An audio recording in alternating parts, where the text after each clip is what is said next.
बड़ी माँ का गांव की बड़ी माँ का जो घटनाक्रम है बहुत ही शर्मनाक है। उनको बेचारी 80 साल की बुजुर्ग महिला हमारी बड़ी माँ जो है गांव में हमेशा रही, अक्सर रही, पूरा हक है उनका। उनको लेके ये लोग राजनीति कर रहे हैं, इससे ज्यादा कोई नहीं गिर सकता। इस तरीके से राजनीति लाभ लेने के लिए आप परिवार को सड़क पर ले आते हैं, इससे गंदी राजनीति हमें नहीं लगता है कोई हो।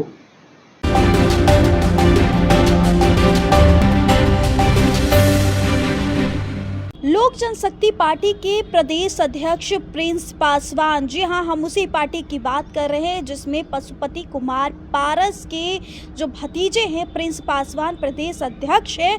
उन्होंने आज प्रेस वार्ता कर अपनी ही परिवार में जो टूट हो रही है, अपनी परिवार में जो झड़प हो रही है, उसको लेकर उन्होंने कहा कि चिराग पासवान एक धोखेबाज और एक गद्दार इंसान है। इस रिपोर्ट में पहले प्रिंस पासवान की इस बयान को सुनिए। साथियों, आज प्रेस वार्ता हमारा द्वारा किया जा रहा है। आज पार्टी के प्रदेश के कार्यालय, राष्ट्रीय लोक जनशक्ति पार्टी के प्रदेश कार्यालय में हम लोग प्रेस वार्ता आज हम लोगों ने रखा है।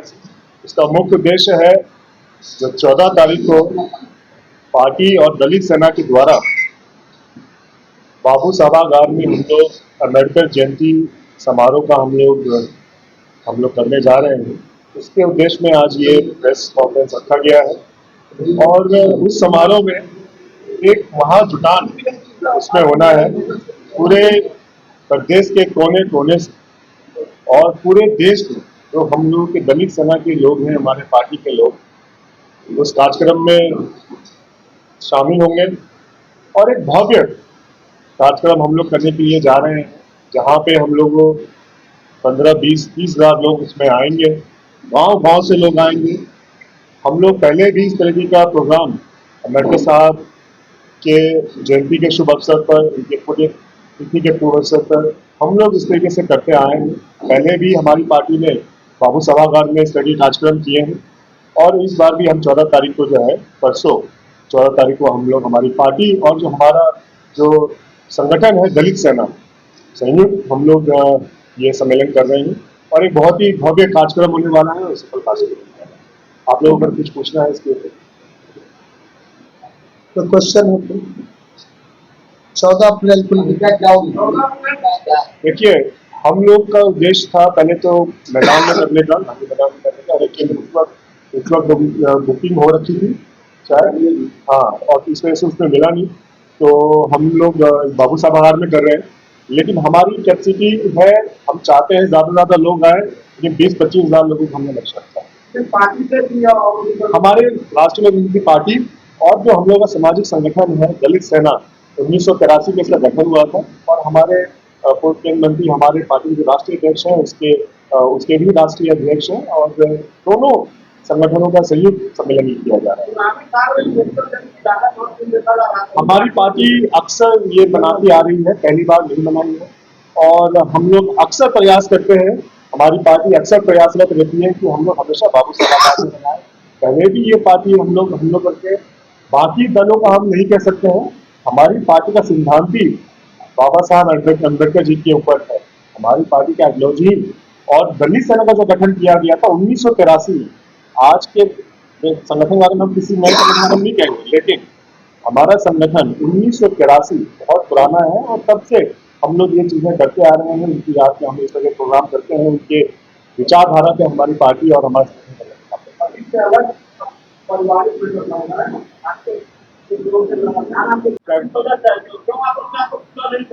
क्या कह रहा है? देखिए, ये बहुत ही दुर्भाग्य है जिस तरीके से राजनीति लाभ लेने के लिए आप परिवार को सड़क पर ले आते हैं, इससे गंदी राजनीति हमें नहीं लगता है कोई हो। स्वतंत्र हिंदुस्तान में, आजाद हिंदुस्तान में, उसके इतिहास में, वर्तमान में और मतलब भविष्य में भी ऐसा घटना कभी देखने को नहीं मिला।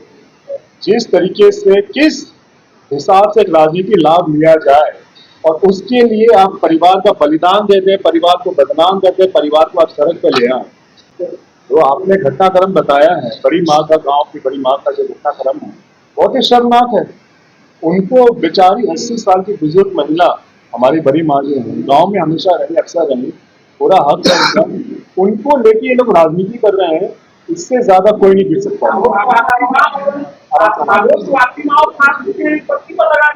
हमारी माँ पे तो केस कर दिया इन लोगों ने। चिराग भैया की पार्टी के लोग जाके हमारी माँ पे केस करते हैं। आप इस बात को समझिए। जो वो कंप्लेन लेके जाते हैं उस पर बड़ी माँ का नकली हस्ताक्षर है, चैलेंज करते हैं, उस हस्ताक्षर को आप वेरीफाई कराइए। वो हमारी बड़ी माँ अनपढ़ है, वो नहीं पढ़ी लिखी है, अंगूठा लगाती हैं।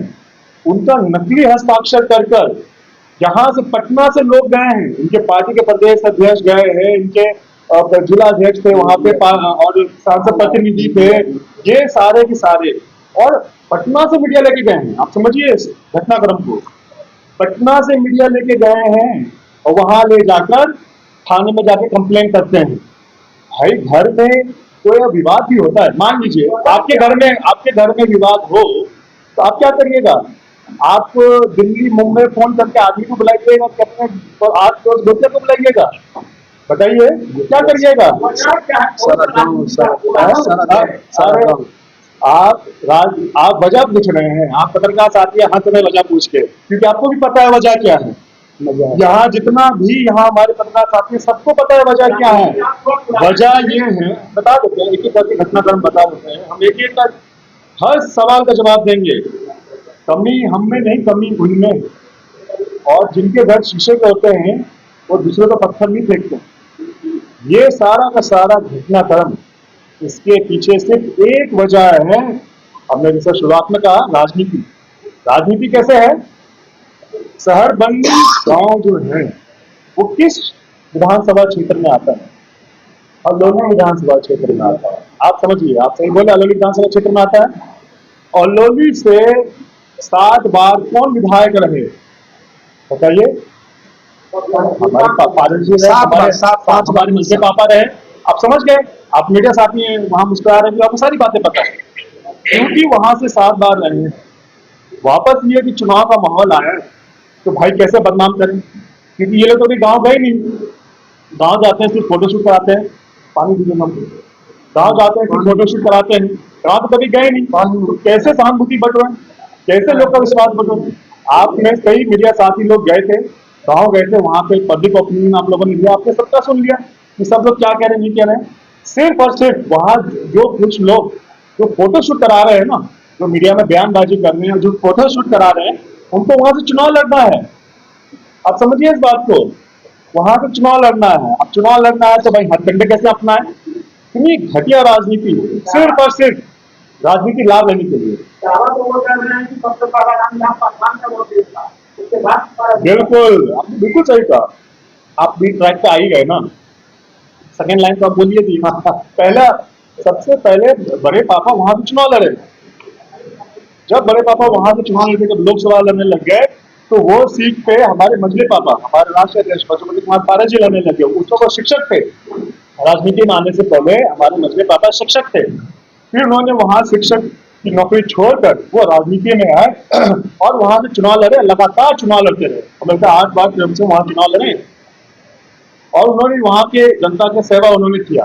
आप क्योंकि कुछ महत्वाकांक्षी लोगों को वहां से चुनाव लड़ना है, उनको बदनाम कैसे करें, लेकिन वो ये भूल गए कि कमी उनमें है।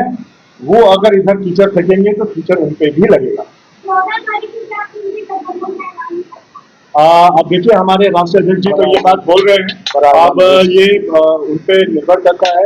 अब एक हम लोग प्रोग्राम करने जा रहे हैं जहाँ पे पूरे बिहार और देश से वहाँ पे लोग आएंगे और हमारे राष्ट्रीय अध्यक्ष जी जो निर्णय लेंगे वो जो पार्टी का निर्णय होगा, जो बिहार की जनता का निर्णय होगा, वो मेरे साथ बात करिए। भाई हम जनता के लिए हैं, हम जनता की सेवा में हैं, जनता के बीच में हैं और जिला जिला हम लोग घूम रहे हैं। जो पार्टी का निर्णय होगा, पार्टी कहेगी नहीं सर आप मत चुनाव लड़िए, हम नहीं लड़ेंगे। पार्टी कहेगी चुनाव लड़िए, हम चुनाव लड़ेंगे, कहेगी सेवा करिए। सब जो भी है हम पे नहीं, हम कार्यकर्ता हैं पार्टी के, हम कार्यकर्ता के रूप में काम कर रहे हैं। जो पार्टी की शीर्ष नेतृत्व निर्णय लेंगे उसके काम होगा। ये सवाल है या जवाब है? क्या अच्छा, ये उनके साथ चुनाव लड़ना है नहीं लड़ना है ये भविष्य में तय किया जाएगा। हमारे राष्ट्रीय अध्यक्ष जी ने जिस तरीके से बताया कि वो 14 तारीख को उसकी घोषणा करेंगे, औपचारिक घोषणा करेंगे। हम लोग अभी फिलहाल अपनी तैयारी कर रहे हैं। हम अपनी पार्टी का संगठन हर जिला में जाके मजबूत कर रहे हैं, देख रहे हैं कैसा है, जनता से बात कर रहे हैं। जो हमारी पार्टी के कार्यकर्ताओं का जो भी फैसला होगा, जो भी उनका सुझाव होगा, और जितनी भी हम जहाँ जहाँ जाके गांव के लोगों से मिल रहे हैं, उनका हम लोग सुझाव सुन रहे हैं, उनकी उनकी उनकी मन की बात हम लोग सुन रहे हैं। वो जो कहेंगे वो हम लोग करेंगे। राहुल गांधी ने कहा है कि संपत्ति का मामला जो आ गया है, राजनीतिक लड़ाई बड़ी लड़ाई है, उसमें अब उनका कहना है कि अब संपत्ति का बंटवारा 4 हिस्सों में होना चाहिए। क्या इससे आप देखिए, अरुण जीजा जी हैं, हम उनका इज्जत करते हैं। पता नहीं वो इन सब चीज़ों में पड़ गए हैं। उनको इन सब चीज़ों में नहीं पड़ना चाहिए, परिवार के लोग, और ना ही परिवार की बातें इस तरीके से होनी चाहिए। आप मीडिया के आगे आके बोलिएगा कि संपत्ति का बंटवारा करे। मीडिया आप लोग करेंगे संपत्ति का बंटवारा कि भाई घर के लोग के बीच में होता है कि थाने जाके संपत्ति का बंटवारा होता है? बंटवारा भाई हमें क्या करना है? आप जहाँ प्रेस मूवमेंट कर रहे हैं, पीछे चिराग भैया का ज़मीन है सामने है। जब वो अलग हुए, उन्होंने परिवार को अलग किया, उन्होंने पार्टी को जब तोड़ा, तो इस ज़मीन उन्होंने अलग कर ली अपनी। पीछे तो ज़मीन अलग कर ली उन्होंने, बंटवारा तो कर लिया। आप समझिए, वो घटनाक्रम समझाते हैं। हाजीपुर वाला जो ज़मीन है वो भी उन्होंने ले लिया। कृष्णापुरी जो था वो पार्टी के नाम पे था, वो भी उन्होंने ले लिया। जो बड़ी बड़ी चीज़ें थी वो तो उन्होंने ले ली। उसमें क्यों नहीं आया मुद्दा बंटवारा का? उसमें बड़ी माँ को हक क्यों नहीं मिला? उसमें बड़ी माँ को बीच में क्यों नहीं लाया गया? हाँ, अब गांव में जो ज़मीन है, क्योंकि चुनाव लड़ना है वहाँ से, है भाई। आप जब ये सब चीज़ें बंटवारा करके जब सबका कागज वागज सब मंगवा लिए, चाबी अभी सब मंगवा लिए, तो गांव वाला क्यों नहीं किया है? हम आज आप प्रेस साथी के माध्यम से आज हम कहते हैं बड़ी माँ वहीं रहे। कोई बंटवारा, इतने साल से बंटवारा नहीं हुआ, हम 80 साल की उम्र में उनको कहेंगे बंटवारा करने के लिए। आप कौन बंटवारा की बात कर रहा है? आप बताइए, हम बंटवारे की बात कर रहे हैं? कौन बंटवारा की बात कर रहा है? बंटवारे की बात अरुण जिया जी कर रहे हैं। क्यों? झगड़ा उनमें है। बंटवारा की बात कौन कर रहे हैं? चिराग भैया कर रहे हैं। क्यों? झगड़ा उनमें है। कानून अगर आप समझते हो, अगर आप सिस्टम को अगर सिस्टम, बिल्कुल, किन्होंने कहा? बड़ी माँ ने कहा। अरे बड़ी माँ 80 साल की भोली भाली महिलाएं हैं, आप समझती क्यों नहीं है इस बात को? उनको जो कहा जाता है वो करते हैं। अब जो कहा जाता है वो करते हैं। आप इस बात को समझिए, घटनाक्रम हम आपको समझाते हैं। आप कह रहे हैं एक प्रॉपर्टी का बंटवारा चार में हो, हम कहते हैं क्यों हो प्रॉपर्टी का बंटवारा? बड़ी माँ सब पढ़िए हैं, क्यों हो बंटवारा?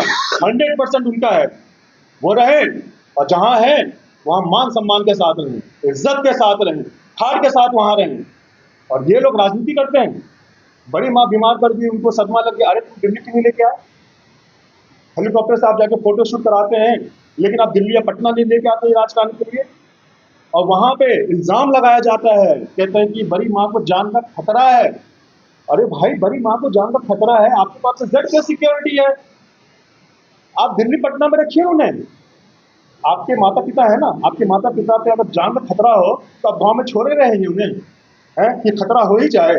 अरे भाई, आप सक्षम लोग हैं, अरबपति खरबपति लोग हैं, आपके पास जेड प्लस सिक्योरिटी है। अगर आपकी माँ पे जान का खतरा है तो आप क्या करिएगा?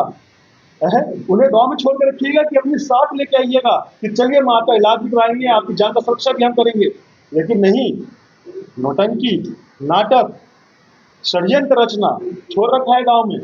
क्यों छोड़ रखा है आपने? जब जान का खतरा है और उनकी जब तबियत खराब है तो अपने गांव में भी छोड़ रखा है। झोला छाप डॉक्टर देखिए इलाज करता है, और आप आपका इलाज कराने के लिए लंदन, मुंबई का और अमेरिका जाते हैं। तो ये आप समझिए ढोंग जो रचा जा रहा है।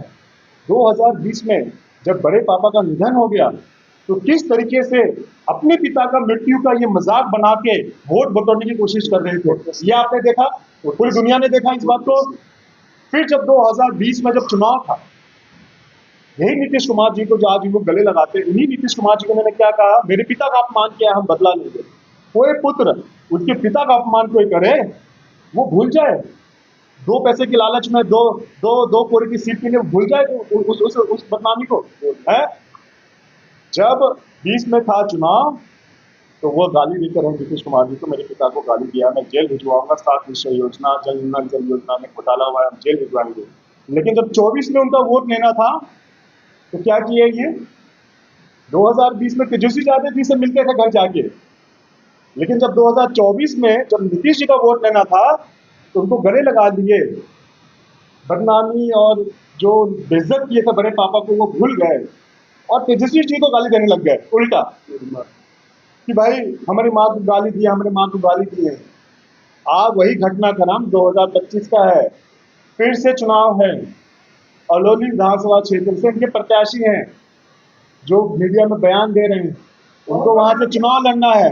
इतनी घटिया राजनीति, आप समझिए घटनाक्रम को, जिस तरीके से सिर्फ सहानुभूति बटोरने के लिए और किस तरीके से बदनाम किया जाए सिर्फ और सिर्फ कि हमको वोट मिल जाए, बाकी क्या है नहीं है वो भाड़ में जाए।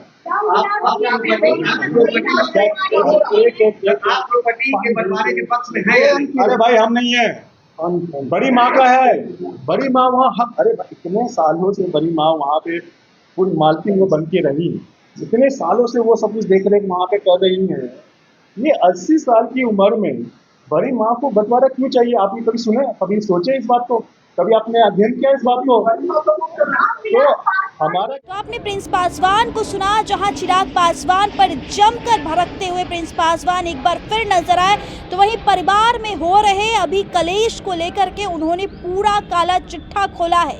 फिलहाल इस रिपोर्ट में इतना ही। अपनी प्रतिक्रिया जरूर दीजिएगा। बहुत बहुत धन्यवाद।